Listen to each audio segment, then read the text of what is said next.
The heart monitor's rhythm cuts through the sterile silence like an accusation. Beep, beep, beep. Henry James's eyes snap open to a ceiling of fluorescent panels that burn too bright, too white, too hostile. His mouth tastes like copper and regret. His right arm throbs, wrapped in gauze so thick it looks like a cocoon. The IV needle in his left arm pulls at his skin with every shallow breath. Nothing makes sense. Everything is fragmented. A silhouette moves at the edge of his vision. Henry's body tenses. The shadow resolves into the shape of a man in a dark suit, holding a recording device like it's a weapon. Detective Marcus Rivera. His face carries the exhaustion of someone who has heard too many lies. "Welcome back, Mr. James," Rivera says, his voice devoid of warmth. "You've been unconscious for 18 hours. We need to talk about what happened." Henry tries to speak, but his throat is sandpaper. He reaches for the water cup on the bedside table, but his hands betray him. They're shaking so violently the cup nearly falls. Some of the water spills across his chest. He doesn't care. "Where am I?" Henry's voice comes out as a whisper, broken and foreign in his own ears. "Harbor Medical, Trauma Unit." Rivera pulls a chair close to the bed and sits with the weight of a man carrying secrets. "You were brought in last night. Multiple injuries, contusions, abrasions, signs of a struggle. And according to your companion, you did this to her." The words hit like ice water. Companion. The word unlocks something in Henry's mind. Fragmented memories of a hotel room, of a woman's voice changing from honey to acid. A fear so profound, it had become a living thing. His hands start shaking worse. "Victoria," Henry whispers, and the name tastes toxic on his tongue. "Where is she? Is she—" "Safe," Rivera interrupts, leaning forward. "She's filed a restraining order against you, Mr. James. She's also filed charges for assault and battery. She claims you attacked her without provocation last night in the Meridian Hotel, room 1847. She has photographs. She has medical documentation.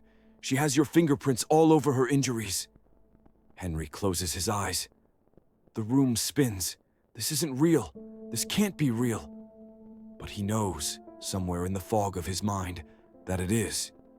"I didn't," he starts, but Rivera raises a hand. "Save it for the lawyer," the detective says.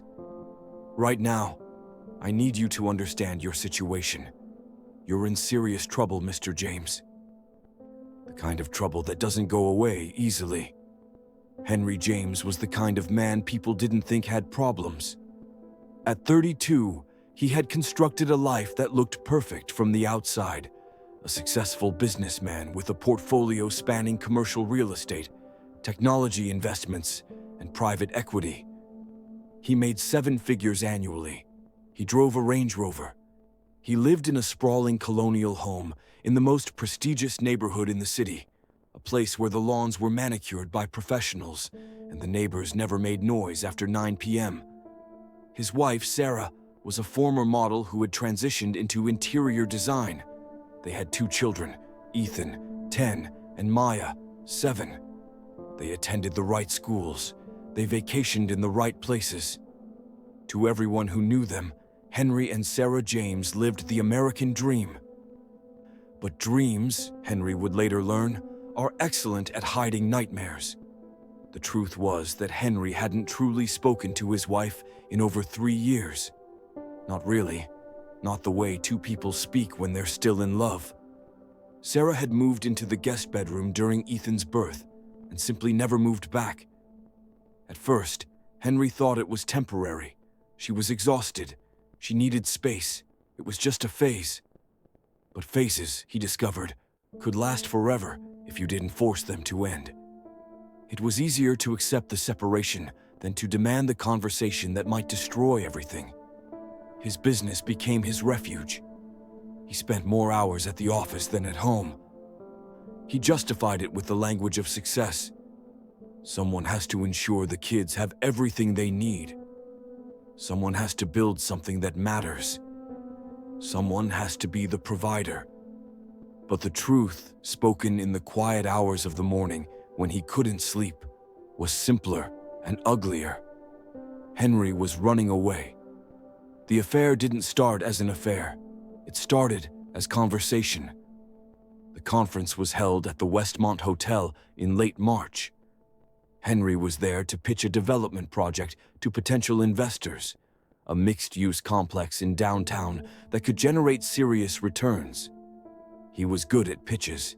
He had mastered the art of making numbers sound like destiny, of making risk sound like opportunity. The bar was on the 42nd floor. Floor-to-ceiling windows overlooked the city lights like scattered diamonds. Henry was nursing a whiskey, scrolling through his phone, work emails, messages from his accountant, a text from Sarah asking if he'd remember to pick up Ethan from soccer practice. He'd forgotten, hired a driver instead. When she sat down beside him, "That seat taken?" Victoria Chen had a voice that made men forget to breathe. It was soft but commanding, warm but with an edge of coolness that suggested she didn't need validation from anyone. She was beautiful in a way that wasn't immediately obvious, not conventionally stunning, but possessed of something rarer: presence. When Victoria looked at you, you felt seen in a way most people never made you feel. Henry should have said the seat was taken. He should have said he was waiting for someone. He should have said anything except what he actually said, which was nothing but a slight smile and a gesture to the empty bar stool. "I'm Victoria," she said, ordering a cosmopolitan with the confidence of someone who knew exactly what she wanted. "Henry. Just Henry. No last name?" "The last name tends to complicate things," Henry said, and he meant it as a joke.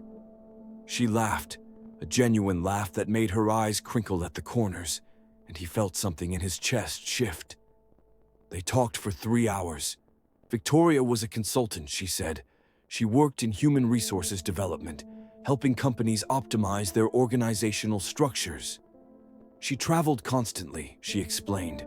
She had lived in 7 countries. She spoke 4 languages. She was brilliant and funny and utterly captivating. But what made her truly dangerous was that she asked Henry questions, real questions. Not, "How's the market?" or "What's your latest project?" But what do you actually want from life? And when was the last time you felt truly happy? And are you the person you thought you'd be? Henry found himself telling her things he'd never told anyone. About his childhood, a father who measured love in dollars and achievements. About his marriage, how he and Sarah had become 2 people coexisting in the same space, but living in completely different worlds. About the emptiness that had started as a whisper in his 30s and become a scream. Victoria listened. She didn't offer platitudes or solutions. She just listened, and in that listening, Henry felt more understood than he had in decades. When the bar began to close, Victoria wrote her number on a napkin. "Call me if you want to talk," she said. Sometimes it helps to have someone who's not part of your life to process things with.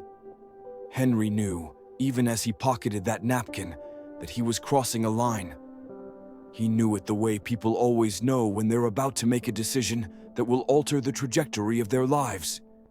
He knew it, and did it anyway. The texts started innocently enough. "How was your day?"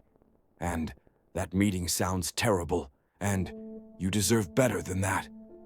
Victoria became the person Henry confided in about every frustration, every disappointment, every failure that he couldn't articulate to anyone else. She was his confidant, his therapist, his mirror. 6 weeks after they met, she became something more. The progression was subtle, almost imperceptible. A text that lingered longer than it should have. An emoji with a flirtation embedded inside it. A comment about how she missed seeing him. Henry told himself he was just being kind when he suggested coffee, then drinks, then dinner, when he said he was working late but wasn't. They met in hotels. Always hotels, places with neutral ground, places where they could be anyone. Places where Henry could pretend the life he was living wasn't really his life. The first time they were intimate, Henry felt like his chest was going to explode. It wasn't just physical. It was the collision of two people who had been pretending to be okay with being alone.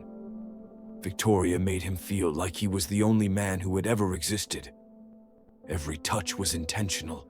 Every word was designed to make him believe that what they were doing was special, sacred, inevitable. But the affair wasn't really about sex. It was about being seen. Victoria saw Henry, or at least she showed him a reflection of himself that he wanted to believe in. She saw a man who was brilliant and trapped, passionate and suffocating, worthy of a better life. She made him believe that leaving Sarah, abandoning his children's stable home, destroying his family, was not just justified, but necessary for his own survival. In the fog of that belief, Henry didn't notice what was really happening. He didn't notice how Victoria had systematized her questions, how each one extracted another piece of information about his finances, his family, his vulnerabilities. He didn't notice how she always steered the conversation toward his insecurities, his shame, his deepest fears. He didn't notice because she was brilliant, and he was desperate, and desperation makes people blind. 3 months into the affair, Victoria began asking for money. "I need help with my rent," she said, tears pooling in her eyes. "My company delayed my payment. I'm going to lose my apartment." It was $5,000. Henry wired it without hesitation. The act of providing for her, of being her savior, made him feel needed in a way Sarah hadn't made him feel in years. A month later, it was $10,000 for a family emergency in Hong Kong, then $15,000 for investment opportunities. The requests escalated with the confidence of someone who understood human weakness, and Victoria understood it perfectly. Henry told himself he was helping someone he loved. What he didn't understand was that he was funding his own imprisonment. He opened a new credit card to hide the transactions. He told his accountant the money was for business expenses. He became increasingly paranoid about Sarah finding out, which meant he spent more time away from home, more time with Victoria, more time sinking deeper into the lie. Then came the threat. "Henry, I need to tell you something," Victoria said one evening in a hotel room, her voice trembling. "I'm pregnant." Henry's world stopped rotating. His first thought was relief. Relief that it wasn't real when Victoria quickly added, "I'm not anymore. I had an abortion yesterday. I couldn't do it without telling you." He held her while she cried, and he felt the weight of that lie settle on his shoulders, like a stone he would carry forever. "If Sarah finds out about us," Victoria continued, still crying, "she'll destroy you. She'll take the kids. She'll make sure you never see them again." "She won't find out," Henry promised. But the fear was already taking root. "But what if she does?" Victoria pressed. "Henry, I need to know that you'll protect us. I need to know that you're actually going to leave her. I can't keep doing this if there's no future for us." And there it was, the moment when Victoria's control shifted from seduction to coercion, the moment when love became a weapon. "I need $50,000, she said quietly. "I'm going to start a consulting firm. If I do that, I can relocate here permanently. We can actually be together. But I need your help." Henry transferred the money without asking questions. He was too far gone to ask questions anymore. 43 days after the $50,000 transfer, Victoria texted him. "One more night. Just us. Really together. I want to remember everything about you." The phrasing was odd. It carried a finality that Henry didn't analyze. He should have. Instead, he texted back. "Where?" "The Meridian. Room 1847. Come after 10 p.m. Come alone." Henry told Sarah he was staying at a colleague's house for an emergency work situation. He packed a bag. He drove to the hotel and used the parking garage entrance to avoid being seen in the lobby. He had become practiced at deception. He had become an architect of lies. The hotel corridor was empty when he arrived on the 48th floor. The silence felt ominous in a way he couldn't articulate. His stomach was turning, some primal instinct recognizing danger, but he ignored it. He knocked. Victoria opened the door, and for a moment, she was the woman he thought he loved. She was wearing a crimson dress that fell just above her knees. Her hair was down, her makeup was perfect. She smiled at him with that smile that had demolished his life. "Come in," she said. Henry entered the room. Behind him, the door clicked shut with the finality of a lock. "I made us drinks," Victoria said, gesturing to 2 glasses on the table. "A special blend. I made it myself." Henry picked up a glass without thinking. The liquid inside was amber-colored, innocuous. It tasted like cinnamon and vanilla and betrayal. Within 20 minutes, the room began to tilt.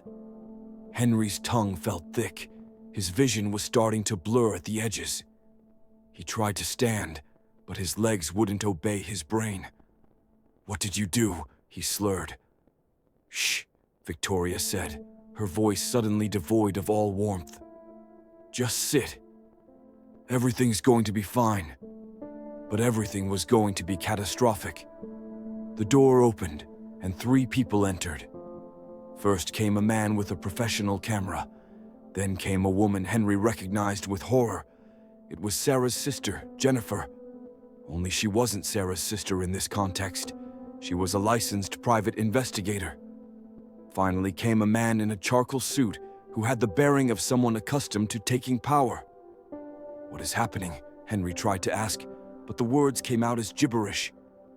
"Recording," the cameraman said, and Henry understood that his nightmare was being documented. Everything he was about to experience would be captured and weaponized. "Mr. James," the lawyer said, his voice carrying the rehearsed tone of someone reading from a script.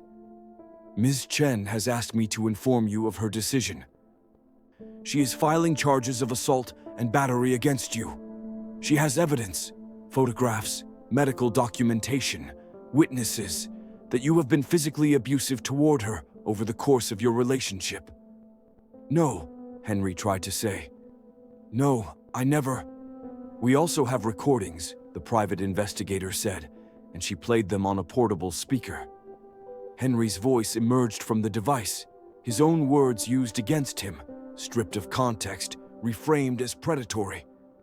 Comments he'd made about his marriage, his frustration, his unhappiness, all of it twisted into something monstrous. "Additionally," the lawyer continued, "Ms. Chen has asked me to present you with a series of documents. You're going to sign them." He placed papers on the table in front of Henry. Even through the haze of the drug, Henry could see figures, large figures. Amounts of money that didn't make sense, account numbers, asset transfers. "What are these?" Henry whispered. "Insurance," Victoria said, and now she was smiling, a smile so cold it seemed to freeze the oxygen in the room. "You're going to give me what I ask for, or I'm going to tell the police you raped me. I'm going to show them these photographs." She gestured to the investigator, who laid out a series of images. Henry saw bruises, welts, scratches. Injuries he had never inflicted. Injuries that had been created specifically to prove abuse that had never occurred. "You destroyed my life," Henry tried to protest, but the words were liquefied by fear and confusion. "Sign the papers," Victoria said again, and her voice was patient, almost gentle, like a predator speaking to prey that was finally accepting its fate. Henry's hand was shaking as he picked up a pen. He couldn't think. He couldn't process. He could only exist in a state of absolute survival. He signed away 50% of his liquid assets. He signed away power of attorney over specific accounts. He signed documents that would take him years to understand. When he finished, Victoria walked to the door. The others followed her. She turned back for one final moment, and in that moment, Henry saw something in her eyes that he would never unsee. Absolute emptiness, absolute calculation, absolute predation. "The police are on their way," she said. "Tell them I called them. Tell them I was afraid of you.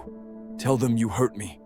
If you contradict this story, if you mention any of this," she gestured to the documents, the camera, the conspiracy, "I will destroy you completely. I will take your children. I will ruin your reputation. I will make sure you spend the rest of your life regretting ever meeting me. Do you understand?" Henry understood. He understood with a clarity that transcended the drug coursing through his system. He understood that he had been hunted, that he had been played, that he had been completely and utterly destroyed by someone who had orchestrated his downfall with the precision of a conductor leading a symphony. The door closed. Henry was alone in the room, and within 5 minutes, the police arrived. Detective Martinez didn't believe Henry's story, but that wasn't really surprising. The evidence didn't support it. Victoria had filed her complaint first. Her narrative was already established. And her physical injuries, no matter how fraudulently acquired, spoke with the language of violence. Henry was arrested in the hotel room, still disoriented from the drugs, unable to articulate a coherent defense. He was charged with assault and battery, attempted sexual assault, and harassment. The news made the evening broadcast. "Local businessmen arrested in hotel assault," the headlines read. "Woman claims abuse by prominent investor," the follow-up stories explained. His mugshot became his identity overnight. Sarah learned about the charges from a news alert. Her first question was not, "Are you okay?" but "Is it true?" And when Henry, speaking from a holding cell with a public defender sitting beside him, tried to explain what actually happened, he could hear the disbelief in her silence. "I need to get a lawyer," Sarah said finally. "And you need to not contact me again until I've decided what I'm going to do about the children." She hung up. The interrogation room was small and beige and designed to make you feel trapped. Detective Rivera sat across from Henry with a folder of evidence that looked far more substantial than it should have. "Let me walk you through what we have," Rivera said, opening the folder. Ms. Chen's medical records from Harbor Medical show abrasions consistent with restraint, contusions suggesting blunt force trauma, and defensive wounds on her hands and arms. The photographs were taken by a licensed medical photographer. The private investigator's report documents a pattern of controlling behavior, financial abuse, and escalating violence. "She gave me those injuries," Henry said desperately. "The photographs are fake."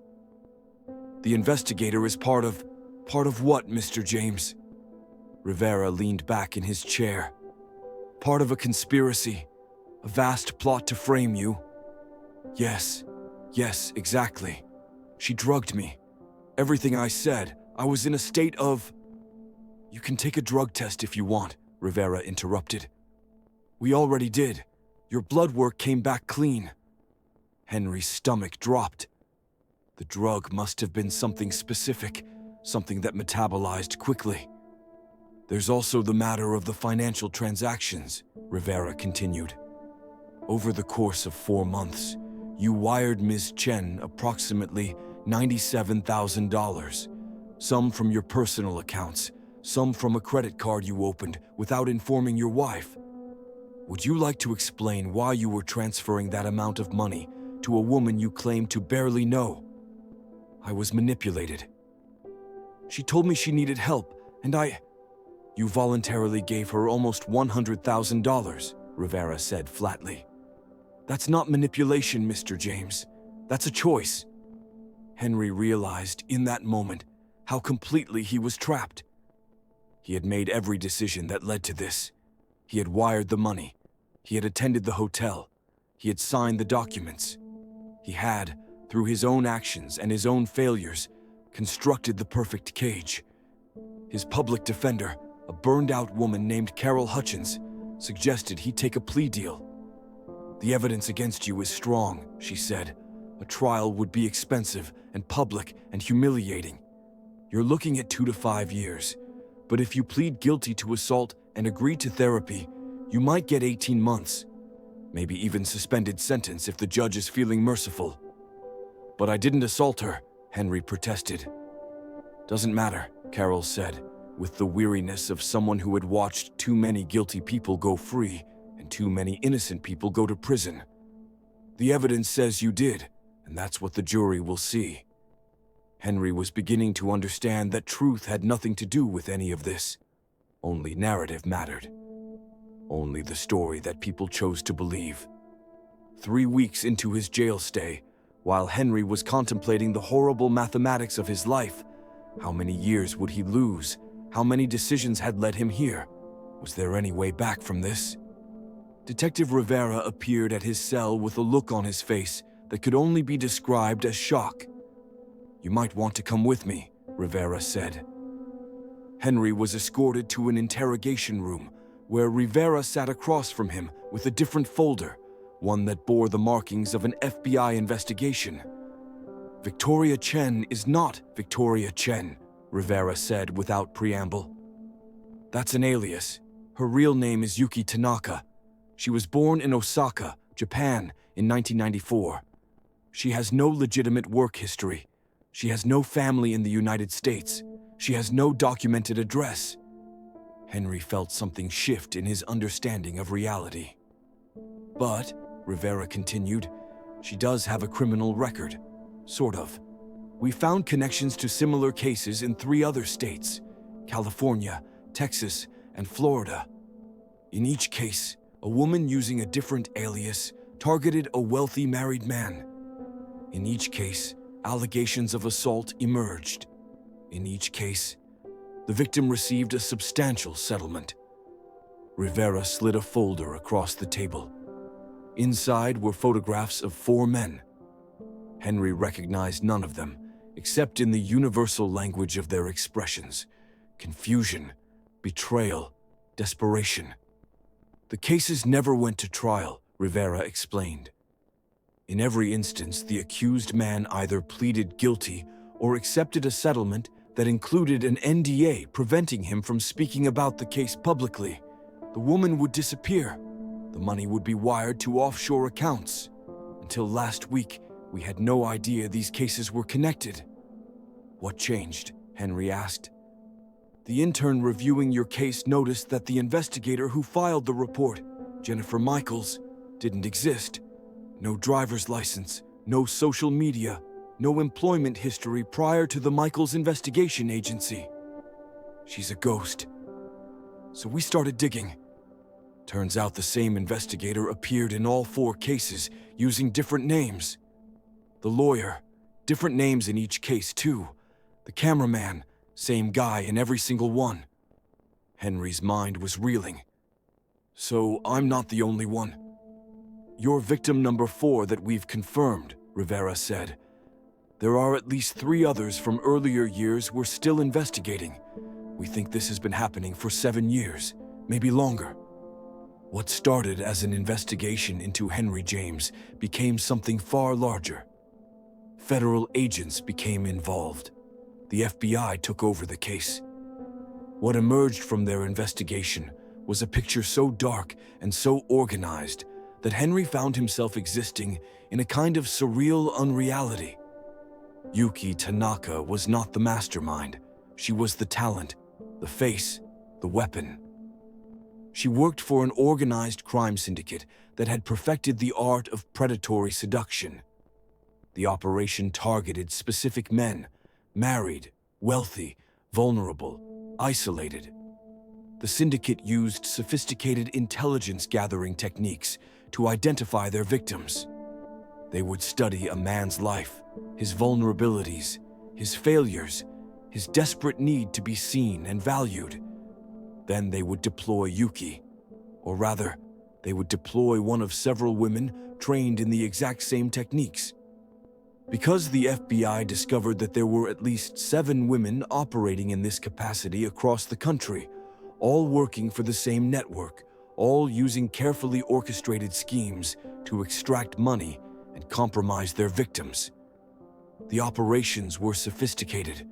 The investigator positions, the lawyer, the cameraman, these were all filled by experienced criminals. The photographs were created using advanced techniques, some involving digital manipulation, others involving carefully staged violence. The private investigators were licensed, which gave their reports credibility. But the genius of the scheme was simpler than all the technical sophistication. It exploited human shame. Men who were having affairs didn't want their wives to find out. Men who had been conned didn't want to admit they'd been stupid. Men who had signed documents under duress didn't want to admit to the coercion because it made them look weak. So they paid, and they stayed silent, and they suffered. The total amount stolen was estimated at $4.2 million over 7 years. The money, according to the FBI's investigation, was being funneled to a larger criminal organization with connections to human trafficking, money laundering, and international organized crime. In essence, Henry's suffering, and the suffering of the other victims, was funding operations that destroyed countless other lives. "We're still tracking the money," an FBI agent named Sarah Chen told Henry during one of his interviews.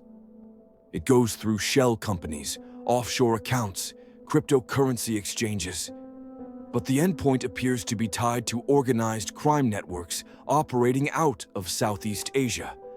This isn't just about defrauding wealthy men. This is a systematic funding mechanism for serious criminal enterprises." Henry felt sick. He had always believed that his suffering was isolated, personal, confined to the boundaries of his own destroyed life.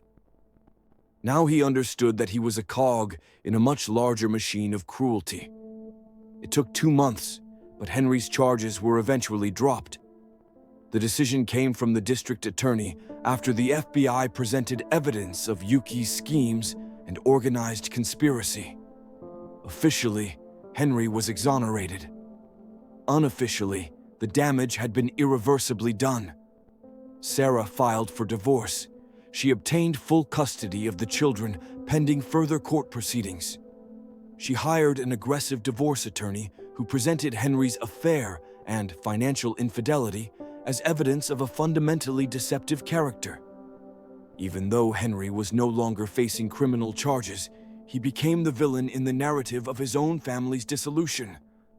The press had a field day. Local news outlets covered the exoneration with approximately 1/10 the enthusiasm they had devoted to his arrest. "Local businessman cleared in assault case" was buried on page 7 of the newspaper. But the initial arrest and charges had already defined him in the public consciousness. Colleagues at his firm moved away from him. Business partners quietly dissolved their relationships. Clients found other advisors. Within 6 months, Henry had lost not just his family and his reputation, but his career. He moved into a studio apartment in a less prestigious neighborhood. He found work as a financial consultant, freelance, taking projects that nobody else wanted. He went to court-ordered therapy, where he tried to explain to a woman named Dr. Patricia Morrison what had happened to him. "I feel like I'm going insane," Henry told her during one session. "I know what happened. I know I was manipulated. I know I didn't assault her. But everyone looks at me like I did. I look at myself like I did. How do I come back from this?" "You don't come back," Dr. Morrison said gently. "You go forward. You rebuild. You learn. You become someone new." "But I don't want to be someone new. I want my life back." "Your old life was built on lies," Dr. Morrison said. "Perhaps the person you become will be more honest." Henry's journey toward that new person was agonizing. He attended therapy sessions. He joined a support group for men who had been victims of intimate partner abuse, a group where he discovered that approximately 1/3 of the members were there because of similar schemes, similar setups, similar complete and utter destruction of their lives. He spoke to the other victims. He compared notes. He realized that Yuki had used almost exactly the same words with each of them, the same compliments, the same vulnerabilities she targeted, the same progression from seduction to coercion. One man, Robert, had been with Yuki for 8 months before the scheme was executed. Another man, David, had known her for only 6 weeks. The timeline didn't matter. The result was always the same: financial devastation, destroyed families, and a psychological wound that didn't have a name in the DSM-5. "Have you thought about going public?" Robert asked Henry during one session. "Going on record about what happened. There's a true crime podcast that covers these kinds of cases." Henry considered it. The idea of telling his story, of warning others, of preventing future victims, it was appealing.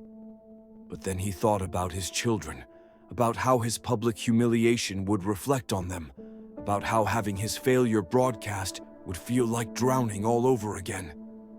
"Not yet," he said. "Maybe someday." Henry's exoneration had been a turning point, but not in the way he'd hoped. The clearing of his name didn't restore his reputation, or his family, or his career. Instead, it simply removed one weight while leaving the crushing mass of everything else intact.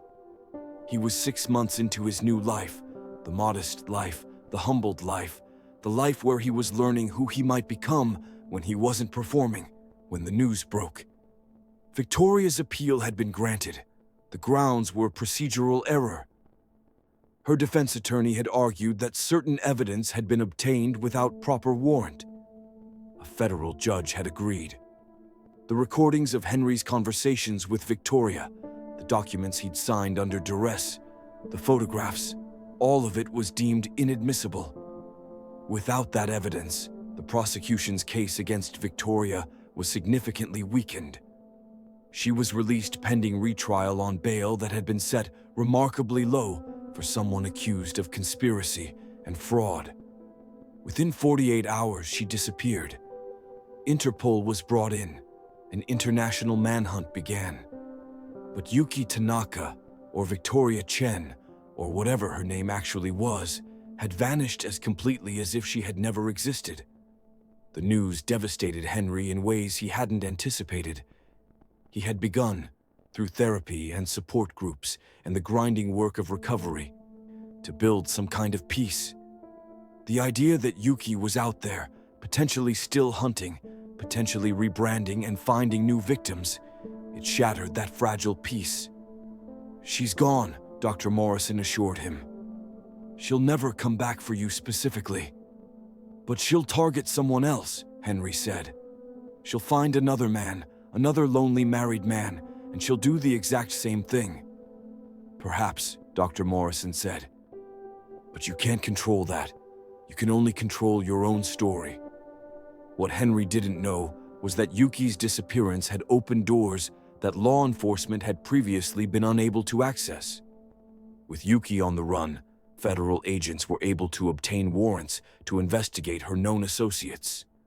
The lawyer, the investigator, the cameraman, they were all arrested within a week.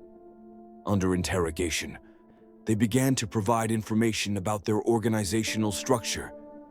Yuki, it turned out, was reporting to someone with a name, someone with an office, someone with resources and connections that extended far beyond what a single criminal network could provide.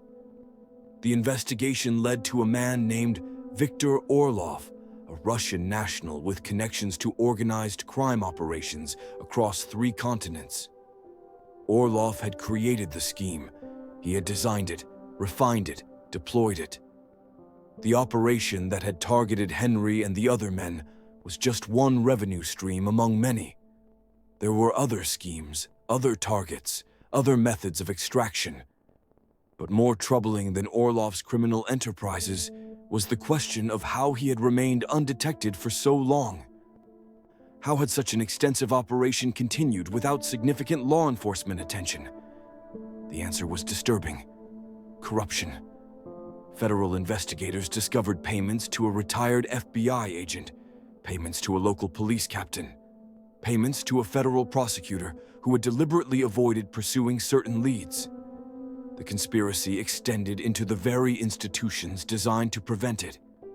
This was where the story became too complicated for simple narrative. This was where the truth became so tangled with corruption and institutional failure that the average person couldn't follow the threads without getting lost. Henry was working late one evening, compiling financial documents for a client, when his phone rang. It was Detective Rivera. "We wanted to inform you personally before it becomes public," Rivera said. "The investigation into the human trafficking connections to Yuki's organization is ongoing. We've identified at least 17 women who may have been victims of the same trafficking network that Yuki worked for." "Victims?" Henry echoed. "We believe Yuki and the other women in the scheme weren't entirely willing participants. We've found evidence suggesting they were trafficked into the country, held through debt servitude, controlled through threats to their families back in their home countries. Yuki may be a perpetrator, but she's also a victim." The moral complexity of this revelation hit Henry like a physical force. Yuki had destroyed his life, but Yuki herself might have been destroyed first. The predator was also prey. The hunter was also hunted. "We don't know yet if we'll be able to apprehend her," Rivera continued. "She's moved her operation international. We've had potential sightings in Canada, Mexico, and Southeast Asia. But wherever she goes, she'll probably keep doing what she does. The patterns are established. The systems are in place. As long as there are lonely men and sophisticated criminals, this scheme will continue in some form." Henry thanked Rivera and ended the call. He sat alone in his modest apartment, surrounded by financial documents, and he realized something fundamental. This wasn't going to end. Not for him, not for the other victims, not for Yuki, not for any of the women trapped in the trafficking networks.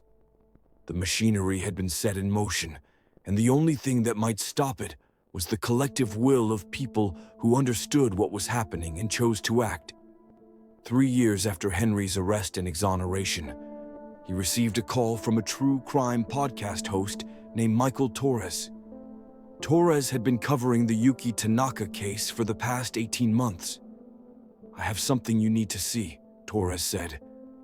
"We've been investigating Yuki's financial networks more deeply. What we found has implications you won't believe. Can you meet me?"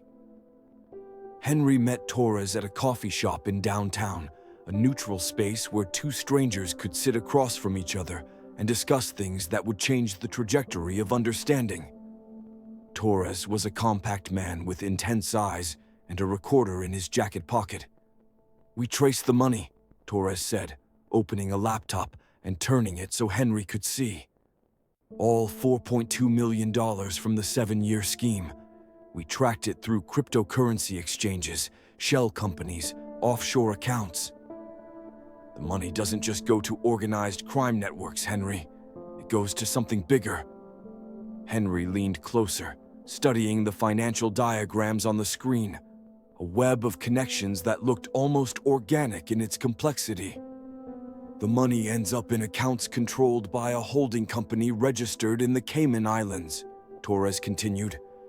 "That holding company has controlling interests in 3 private security firms, 2 pharmaceutical companies, and a consulting agency that contracts exclusively with federal agencies." "What does that mean?" Henry asked, though some part of him already understood.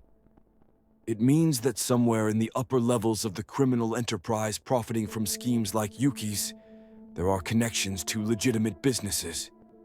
Businesses that have federal contracts. Businesses that might have individuals on their boards who have government connections." Torres played a video file.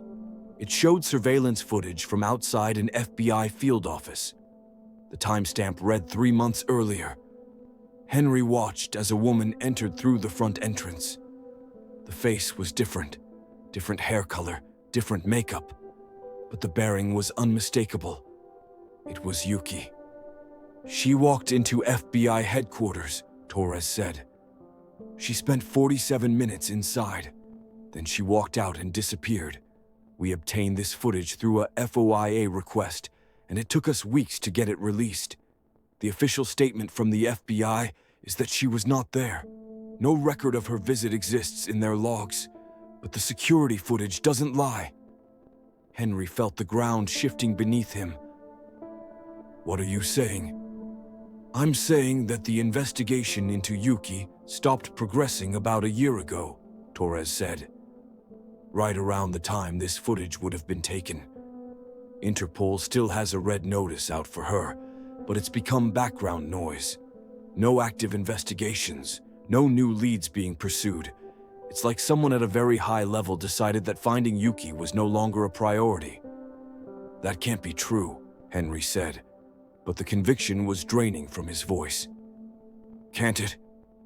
Torres leaned back.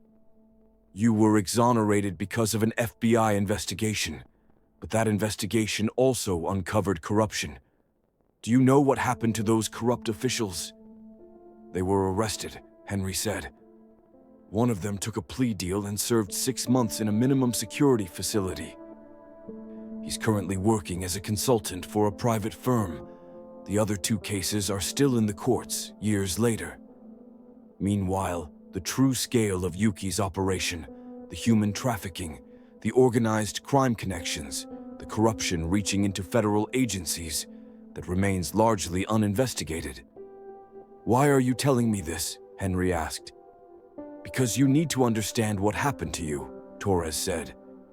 You weren't just a victim of a sophisticated criminal scheme. You were a victim of a failure at every level of institutional protection. And that failure wasn't accidental. I can't prove it yet, but I believe that there are people with significant power and resources who have a vested interest in keeping this particular conspiracy quiet. Henry stood up. His chair scraped against the floor, loudly enough that other patrons looked at him. This is insane. You're talking about government conspiracy.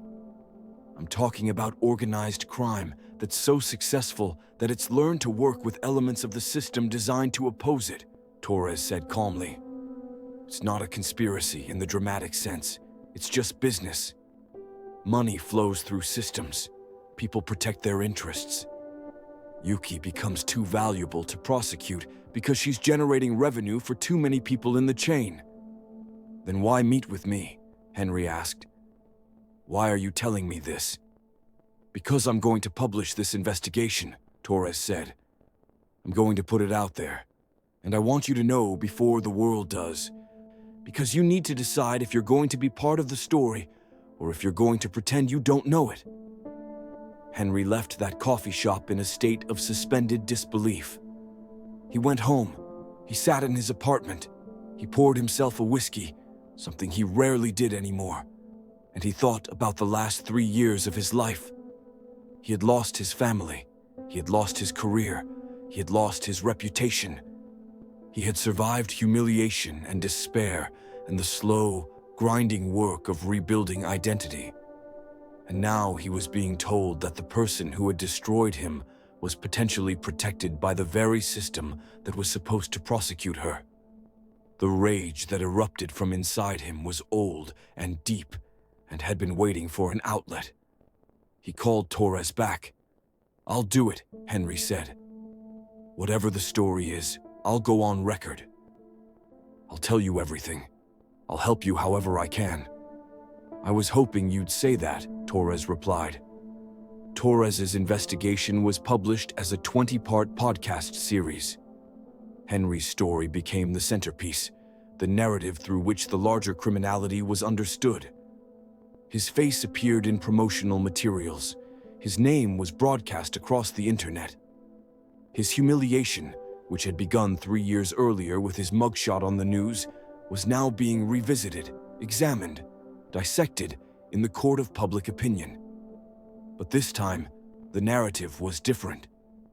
This time, people understood that he was a victim.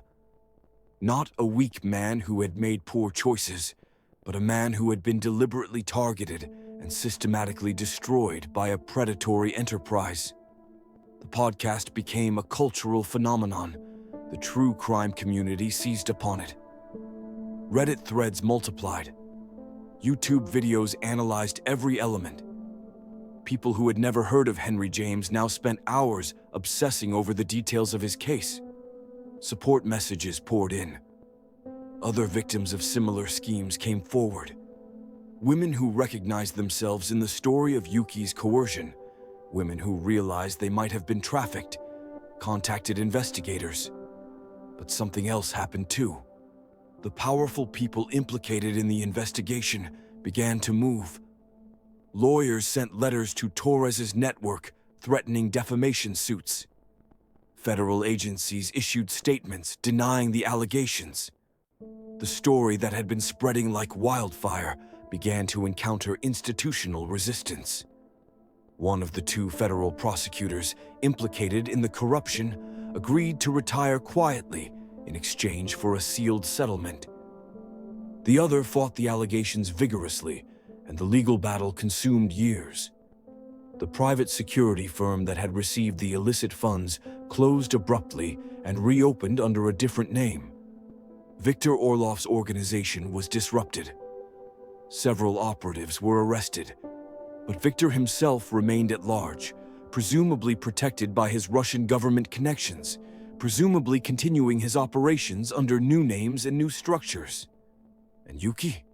She remained a ghost. Reports came in occasionally, a woman matching her description seen in Macau, a financial transaction traced to Bangkok, a name appearing on a passenger manifest in Singapore, but nothing concrete, nothing that led to an arrest. Henry eventually became an advocate. He worked with law enforcement agencies to educate them on the tactics used in romantic predation schemes. He testified before congressional committees about the gaps in federal prosecution. He became, somewhat to his surprise, a voice of authority on victimization and institutional failure. His relationship with his children remained fractured. Ethan, now 13, knew the basics of what had happened. His father had made mistakes. His father had been manipulated. His father was a victim. But the knowledge didn't erase the damage. Henry had missed 6 years of Ethan's adolescence. He had missed soccer games and school plays and the ordinary moments that constitute a childhood. You cannot recover that time. Maya, younger, carried less memory of the intact family. In some ways, this was easier. In other ways, it was worse. She had no reference point for what she'd lost. Sarah eventually remarried. Henry was cordial at the wedding, which took place in his absence. He sent a check. He sent flowers. He did all the things a divorced father does when trying to prove that he's not the monster that the original narrative had suggested. But the fundamental truth remained. Henry's family was broken, and no amount of advocacy or exoneration could repair it. Henry was in his apartment, slightly nicer now, funded by the podcast's success and his speaking engagements, but still modest by the standards of his former life, when he received a news alert on his phone. International manhunt, Yuki Tanaka sighting in Bangkok. The story was thin on details, but substantial in its implications. A woman matching Yuki's description had been identified by Thai authorities as operating a similar scheme in the region. She was using a new name, Natasha Volkov, and targeting a specific demographic of expatriate businessmen. Thai police were investigating in coordination with Interpol. Henry felt something shift in his chest, the knowing that this wasn't over. The understanding that Yuki was still doing exactly what she had always done: hunting, manipulating, destroying. He called Torres. "I saw it," Torres said. "I'm already reaching out to my sources. This is either a real lead or Thai police are chasing ghosts. But either way, it means she's still active. She hasn't stopped." "Will you report on it?" Henry asked. "I'm already working on an update series," Torres said. "Episode 21 through 25, the ongoing investigation, the continuing threat. We want to warn people." But Henry wondered, as the conversation concluded, whether any warning would matter, whether all the podcasts and testimonies and congressional testimonies would actually prevent another Henry from making the choices that had led to his destruction. Desperation made people stupid. Loneliness made people blind. Fear made people compliant. And there would always be people who were desperate, lonely, and afraid. Henry sat in his apartment that night, looking at the Bangkok news story on his phone, and he understood something about his life that he had been struggling to comprehend for 3 years. He had been playing the role of victim, and then the role of advocate, and then the role of public figure fighting for institutional change. But the truth was simpler and more complicated. He was still in the story. He would always be in the story. The machinery of his destruction had not been repaired or dismantled. It had simply adapted. It had simply learned to work more carefully, to hide itself better, to operate through channels that were harder to trace. Yuki was still hunting. The organization was still operating. The corruption that had protected them was still in place. And somewhere, tonight, another lonely man was probably receiving a message from a beautiful woman on a dating app, beginning a conversation that would lead to his destruction. Henry could not save that man. He could warn him, but the warning would probably not matter, because warnings never do when people are desperate enough to ignore them. What Henry could do was continue to speak. He could continue to tell his story. He could continue to push for institutional change, knowing that the change might never come. He could continue to be visible, to be present, to say, "This happened to me. This could happen to you. This is happening to someone right now." The phone buzzed with a notification. "Torres, are you available for a recorded interview? I want to get your reaction to the Bangkok story for the update series." Henry typed back, "Yes, tomorrow morning." "Perfect. Your story isn't over. Neither is hers. Neither of us can stop telling it." Henry put the phone down and looked out his window at the city lights below. Somewhere out there, Yuki was performing the same dance she had performed with him. Somewhere another man was falling into the same trap. Somewhere another family was about to shatter. And the machinery would continue to turn, because the machinery had been engineered by people who had no interest in stopping it. The machinery would continue because there was money in it, because there was power in it, because there were people in high places who had learned to profit from human pain. Henry had wanted to fix this. He had thought that by telling his story, by exposing the conspiracy, by demanding accountability, he could somehow repair the broken systems that had failed him, and so many others. But the systems, he now understood, were not broken. They were working exactly as designed, and that was the most horrifying truth of all. The Bangkok lead went cold. Thai authorities conducted an investigation, but found no definitive proof that the woman they were pursuing was actually Yuki Tanaka. She had disappeared again before they could move in. The red notice remained. The manhunt continued. The system that was supposed to protect people continued to fail. Henry's podcast update series performed well commercially. Torres won an award for investigative journalism. The case remained legally open, but practically dormant. Life, in the way it does, moved on. Henry continued his work as an advocate and consultant. He never fully reconciled with his children, but he maintained contact. He dated occasionally, carefully, always aware of the predatory potential in online spaces. He lived a quiet life, a modest life, a life that bore no resemblance to the life he had once constructed.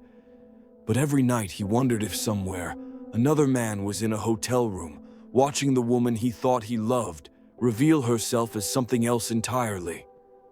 Every night, he wondered if the machinery was still turning, and every night he understood that his question would likely never be fully answered. Because the real horror of what happened to Henry James wasn't just what Yuki and her organization did to him. It was what happened after. The way the system that was supposed to justice became complicit in the cover-up. The way the institutional protection of criminals and the criminalization of victims became so normalized that nobody even remarked upon it anymore. Henry James had survived his nightmare, but he would never wake up.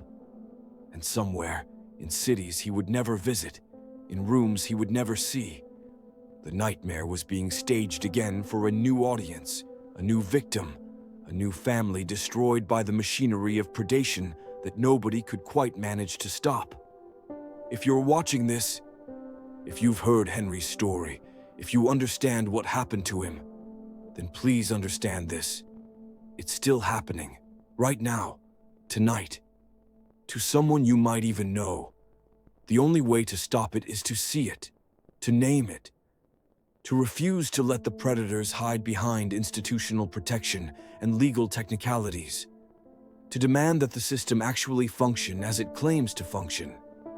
Subscribe, share, tell others, because the only thing that stops a predator is visibility. And visibility only exists when people care enough to look,